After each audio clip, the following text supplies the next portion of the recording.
Illinois faces some big challenges. Today, we're about to hear a truly honest analysis of the problems we face. Equally as important, you'll also hear an in-depth discussion of some practical solutions. This is your radio source for stories, the insight, and the answers you won't hear anywhere else. Not in the media and not coming from Springfield. You're listening to Illinois Rising, presented by the Illinois Policy Institute. Now, here's your host, AM 560's Dan Proft.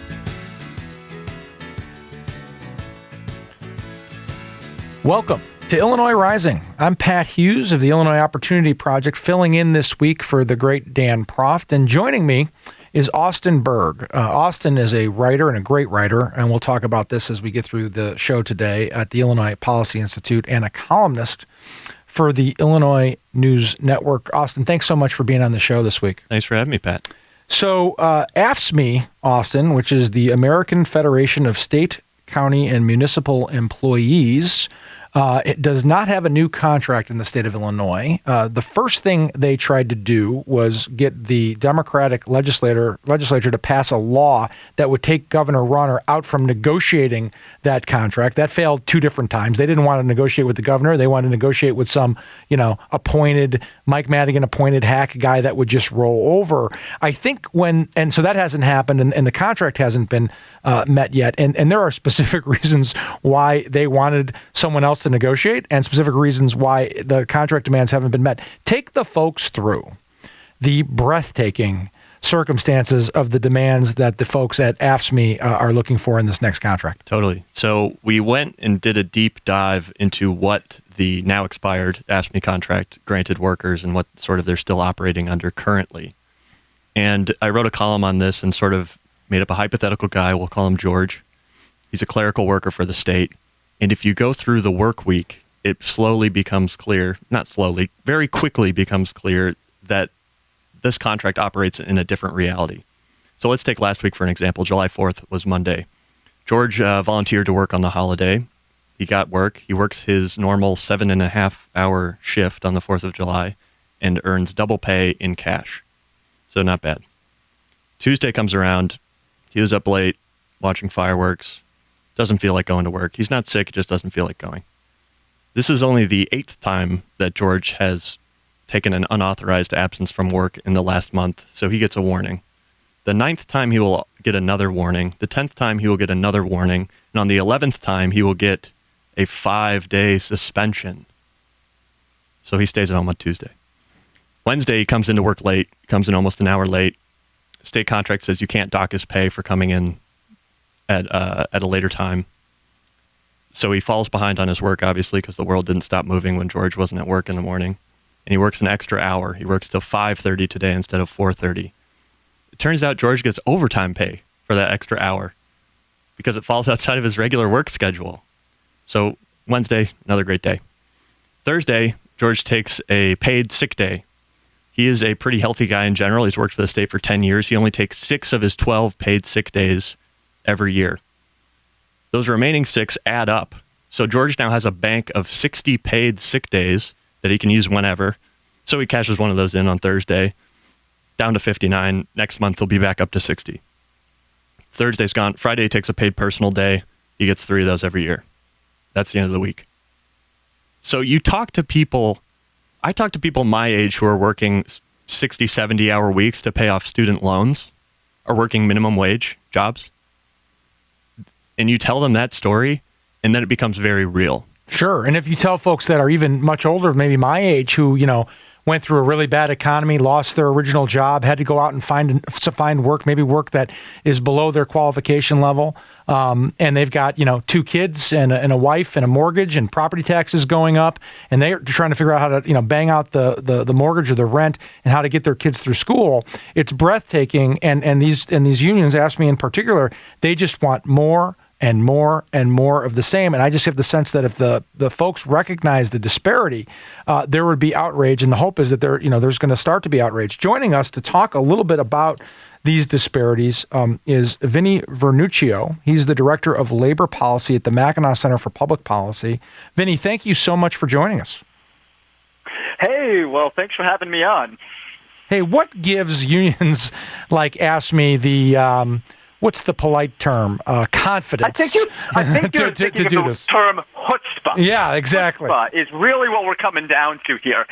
These guys, when you factor in benefits, are making over 40% more than their counterparts in the private sector that are paying taxes to pay their salaries. And they have the, let's be polite and say, chutzpah to ask for these massive wage increases. As Austin was talking about, the 25-day holiday, double time and a half. And, once again, when we're talking about holidays, everybody thinks, man, I would hate it to work Christmas or Thanksgiving and be away from my family.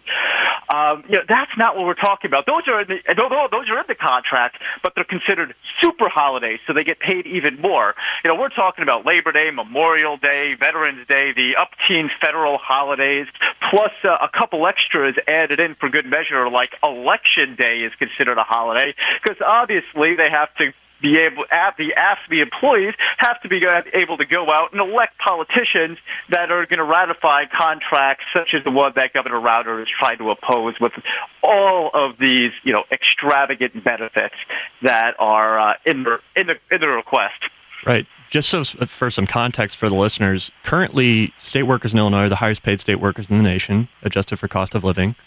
AFSCME workers receive platinum level health care coverage at bronze level prices. They also get free health insurance after they retire, many of them. So I think Vinny is totally right to point out the chutzpah to ask for, they're at the bargaining table right now asking for more.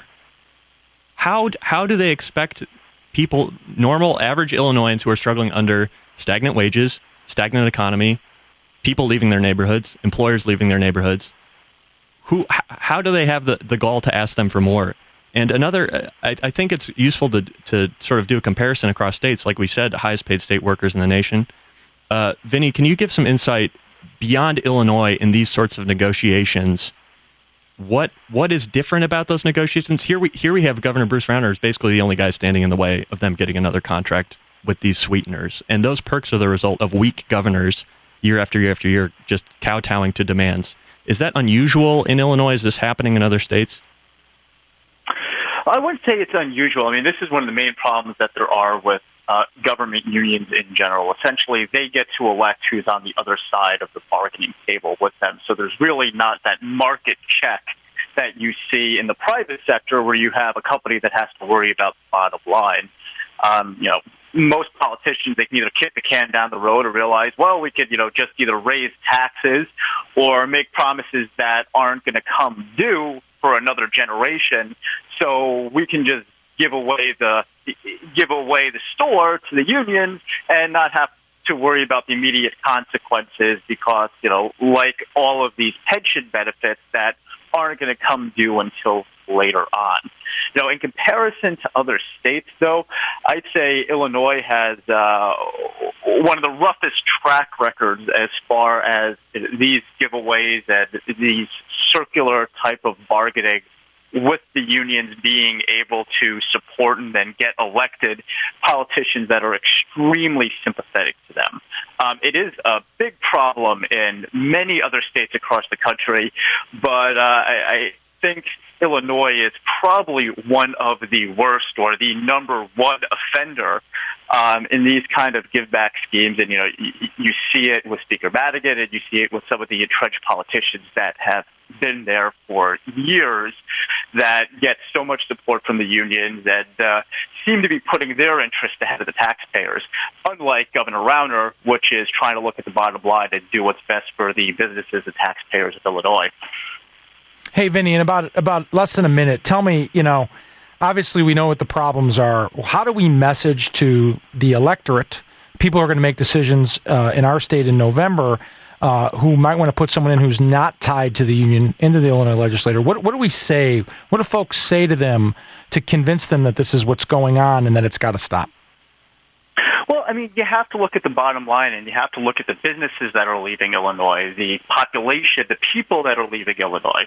We have to make Illinois home again, and we have to make it an attractive place for job creators to come, bring employment, bring the tax base back, because if you keep raising taxes, unfortunately, you're not going to get more money at the end of the day. You're going to get less because the higher taxes are going to drive away businesses that would be supporting services.